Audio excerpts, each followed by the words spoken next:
I titled this video, Supreme Court Rules No License Necessary to Drive on Public Highways. I am not a lawyer. I am not giving legal advice, but I am going to read from an appellate court. I'm going to read from Supreme Court cases that testify, the Supreme Court testifies, the lower court testifies that you don't need a license to drive on public highways in America.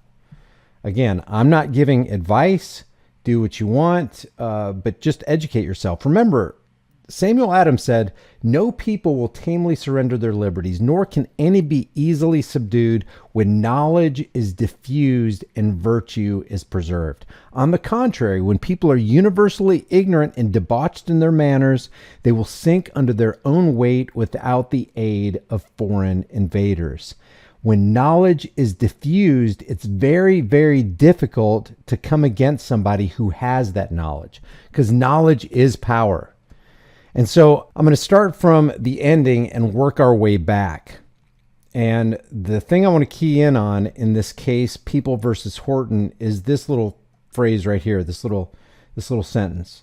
The right of the citizen, and we can talk about, the word citizen versus people, because you're not a denizen of the city, you're an individual. The right of a citizen to travel on a public street with freedom from police interference unless he is engaged in suspicious conduct associated in some manner with criminality is a fundamental constitutional right, not a privilege, which must be protected by the courts. It is a fundamental, elementary constitutional right, because I keep hearing people saying what drove me toward this in the last couple of days is, for some reason, this video was recommended to me in my YouTube list, and I listened to it, and I have stumbled upon this section in this video. It's called "Why Restrict Good Gun Owners?" Resident asked President Obama at Town Hall. This was from June 2nd, 2016. Listen to what Obama says. The broader context of this is, Hillary and I are not trying to take away your rights, but there's got to be common sense gun regulation. You're for common sense gun regulation, aren't you? And then he tries to correlate this with, well, everybody needs a license to drive a car. Why wouldn't you need a license to buy a gun? Here's what Obama said. If you buy a car, if you want to get a license, first of all, you got to get a license. You have to take a test. People have to know that you know how to drive. You got to get a license? Well, not according to the Constitution, not according to natural law, which is the most important, or the supreme law of the land, which is the Constitution, or the Supreme Court, or the lower courts. There are many, many rulings, and we're just going to go over this one right here, People versus Horton. And it's an interesting story, so stay with me, because basically I'm going to be reading from this Court of Appeals of California 5th Appellate District, but it's also been upheld by the Supreme Court. The Supreme Court. Appellate was convicted of possession of marijuana in violation of Health and Safety Code Section 11530. The marijuana was found in appellant's automobile after he consented to the search of the vehicle. Now, this is going to be very, very important later on in this case.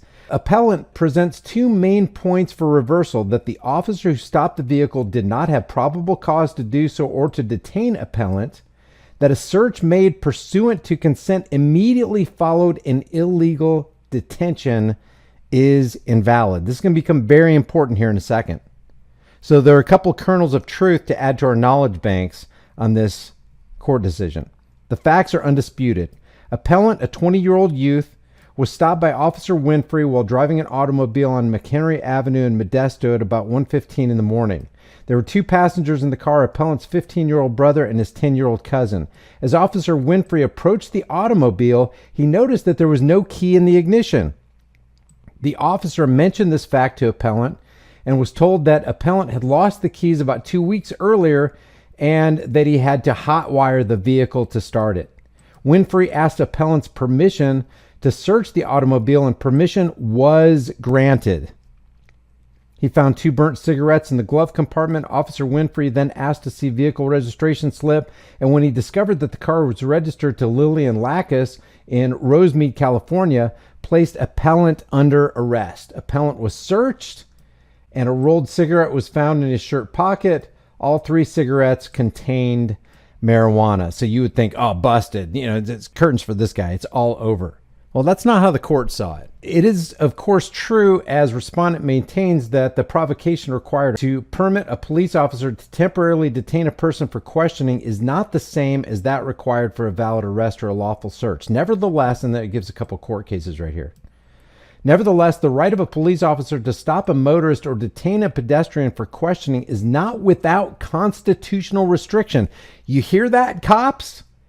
Your ability to even stop somebody during a traffic stop that you think is warranted is not without constitutional restriction. You're bound still by the Constitution. The applicable rules were succinctly summarized by Mr. Justice Tamara in Williams versus Superior Court, and it gives the court case as follows. And here's a quote from that. So here's an appellate court citing a Supreme Court, a Superior Court case. As follows, quote, "Thus, although circumstances short of probable cause to arrest may justify an officer's act in stopping and temporarily detaining a motorist or pedestrian for questioning, there must be some suspicious or unusual circumstance to justify even this limited invasion of a citizen's privacy." So it sounds like this appellate court is completely on the side of the individual and wants to hover over and maintain and secure and protect this individual's rights, unalienable rights. And then it gives a couple more court cases. Generally, the test is whether the circumstances are such as to indicate to a reasonable man in a like position that such a course is necessary to the proper discharge of the officer's duties. And then it gives this People versus 1960 Cadillac, and it's got a couple other court cases right here. More specifically, the officer must be able to point to specific and articulated facts which, taken together with rational inferences from the facts, reasonably warrant that intrusion. It's got it even quotes Terry v. Ohio here, which is pretty interesting. A mere hunch or subjective suspicion will not justify a temporary detention. And yet that's what you see in Terry v. Ohio. Oh, officer safety trumps individual rights is what Terry v. Ohio should actually be termed. And unusual activity alone, unless there is some suggestion that it is related to criminality, is insufficient. And then they say, applying these principles, these are principles, to the instant case, we're impelled to conclude that Officer Winfrey did not have legal cause to stop appellant's automobile. Appellant was driving within the legal speed limits, not erratically, and there were no visible operational defects on the vehicle. Furthermore, although the officer observed two young passengers in the vehicle, he saw no furtive or suspicious movements, and he had no information that the youths were being kidnapped, detained, or molested in any manner. In fact, the only reason given by Winfrey for stopping appellant was that appellant was driving a vehicle along the streets of Modesto at 1:15 in the morning with two young passengers, and that he did not look old enough to be their parent or guardian. That's all he had, according to his testimony. Clearly, even if we should assume that what the officer observed constituted unusual activity, and it is difficult to make such an assumption in this modern age, the activity alone did not suggest that it was related to criminality. And this brings us back to, they can't even ask you to be insecure in your person's houses, papers, and effects, or specifically in your person, ask you for your ID. Guys, privacy is a human right. Your privacy, your anonymity is a human right. It's an inalienable right. When an officer tells you, hey, I need you to consent to me intruding upon your right to privacy by giving me your ID without there being any suspicion or articulable suspicion that you committed a crime, he's violating his constitutional oath to protect you and to protect your privacy. Period. According to the courts, according to the Constitution, according to natural law, according to what we all know in our hearts to be true. The Attorney General argued that Officer Winfrey had reasonable cause to stop appellant's vehicle on suspicion that appellant was aiding and abetting his two young passengers to loiter in violation of the municipal ordinance of the city of Modesto. And then he says, however, driving along city streets, even at 1:15 in the morning, is not loitering, the court says.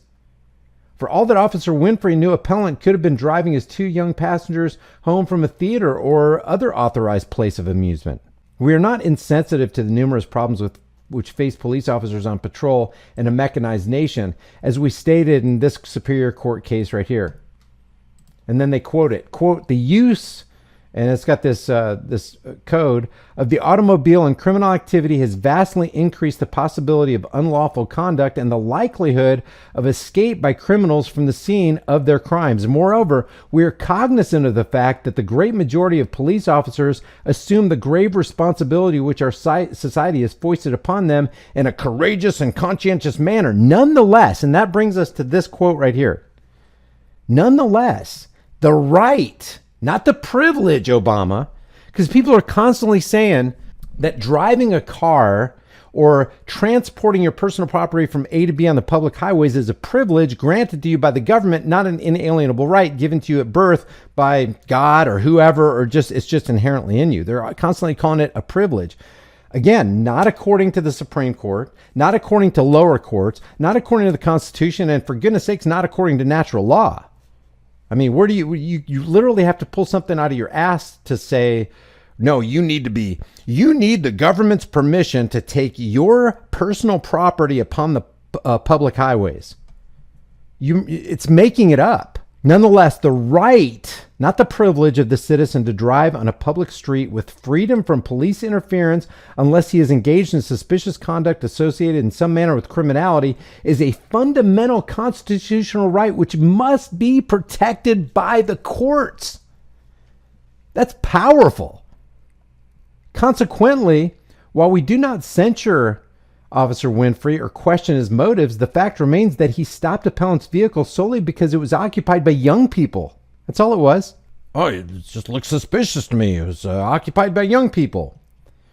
Were we to condone the stopping of vehicles for this reason alone, no matter how altruistic the officer's motives might be, we would lend our approval to the creation of a second-class citizenry. Holy cow, if this appellate court is not on the side of the individual. They are. We would also contribute to an already deteriorating relationship between the youth of America and law enforcement officials. Too late. In a free nation, this relationship must be based on mutual confidence and respect. Having decided that Officer Winfrey did not have probable cause to stop appellant's vehicle in the first place, in the first instance, it follows that the subsequent search was unlawful, even though consented to by appellate. It was even though the guy said, yeah, you can go ahead and search my vehicle, it was still unlawful for the officer to do so according to this court ruling.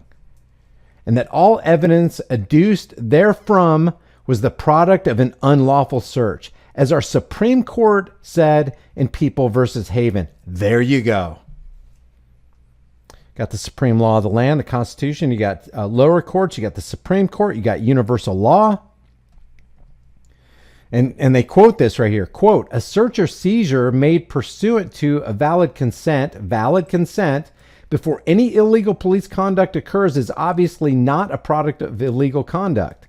A search and seizure made pursuant to consent secured immediately following an illegal entry or arrest, however, is inextricably bound up with the illegal conduct and cannot be segregated therefrom. Wow, that's just powerful right there. The case of People versus Franklin is squarely in point. There, as here, the officer stopped the defendant's vehicle without probable cause, and afterward, defendant consented to the search, which ultimately uncovered marijuana. The court is reversing the conviction, so this guy's not going to get in trouble. At page 707 of the opinion, had to say this, quote, the stop having been illegal, the search, though by consent of the owner, does not breathe legality into the resultant fine by the officers. The judgment is reversed. Says Ginsburg concurred. So I just want to show you that according to the lower courts, according to the Supreme Court, and if you want to know about the Supreme Court, here are a couple court rulings right here. I mean, the wording is amazing. And right here, Chicago Coach Company versus City of Chicago, and people can brush this under the rug if they want to, but this is a Supreme Court case. No state government entity has the power to allow or deny passage on the highways, byways, or waterways, transporting his vehicles and personal property for either recreation or business, but by being subject only to local regulation, i.e. safety, caution, traffic lights, speed limits, etc. Travel is not a privilege requiring licensing, vehicle registration, or forced insurances. Now, when I get done rendering this video right here, because we are on a live stream, I will make sure that I put every single link, including the Obama link, in the description and in the pinned comment, so you can look this stuff up for yourself. Knowledge is power. Travel is not a privilege requiring licensing, vehicle registration, or forced insurances. That's what the courts have ruled. That's not me. That's not me saying this. This right here in Wingfield versus Fielder, the court makes it clear that a license relates to qualifications to engage in profession, business, trade, or calling. Thus, when merely traveling, so they make a distinction here. Without compensation or profit, traveling without compensation or profit. You're just going from point A to point B, minding your own business. You're not working for somebody. You're not contracted for somebody. You're not doing this for profit. You're just taking your personal property, your car, from point A to point B. Merely traveling without compensation or profit outside of business, enterprise, or adventure with the corporate state. No license is required of the natural individual traveling for personal, business, pleasure, and transportation. Personal, business, pleasure, and transportation. That's Wingfield versus Fielder. I'll just go over this other one. This is Barbarian versus Lucier.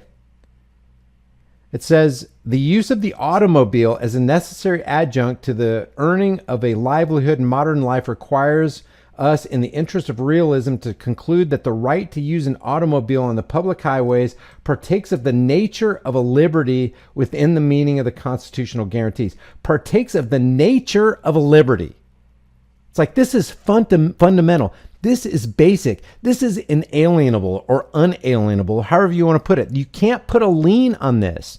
You can't require somebody to have a license to take their property from point A to point B on the public highways and byways in an automobile. The right of the citizen, look at this. The right of the citizen to drive. See, sometimes they use it interchangeably. This is People versus Horton. Oh, this is the one we just read. The right of the citizen to drive in the public street with freedom from police interference unless he's engaged in a suspicious conduct associated in some manner with criminality is a fundamental constitutional right which must be protected by the courts. I'm going to go ahead and end this video because I don't want it to go too long, but I want to let you know that according to the Supreme Court, according to the lower courts, according to the Constitution, according to natural law, and I'm not a lawyer and I'm not giving any kind of advice. I'm not telling you what to do. I'm just telling you what the courts have said. There is no license requirement to drive on the public highways and byways according to the lower courts and the Supreme Courts. I will leave all the links to everything we just went over in the comment section, or in the description, and in the pinned comment or the comment section. If you guys have any questions about this, if you want to support this channel in any way, the Cash App link and all that stuff, Buy Me a Coffee, is in the description. If you want to further this content, I really appreciate you being here. One of the best things that you can do for this channel is free. Just like this video and share it with everybody you know, because guys, knowledge is power. I'm going to give you another Samuel Adams quote in closing. A general dissolution of principles and manners will more surely overthrow the liberties of America than the whole force of the common enemy. While the people are virtuous and knowledgeable, they cannot be subdued. But once they lose their virtue, then they'll be ready to surrender their liberties to the first external or internal invader. We have to guard with jealous attention the public liberty, and we have to guard it with knowledge. Knowledge is the power that's going to get us out of this mess that we find ourselves in right now. Leave your thoughts about this for the world and the global thought police in the comment section below. If you haven't done so already, subscribe to this channel, hit the bell notification icon, give it a thumbs up, share it with everybody you know. If you want to grab one of these designs right here, this right here is a different animal, same Shiite. You can go to the store and get the design on a shirt, hoodie, mug, cell phone case, whatever you want. It really helps support the channel. I appreciate you guys, and I will see you guys in the next video.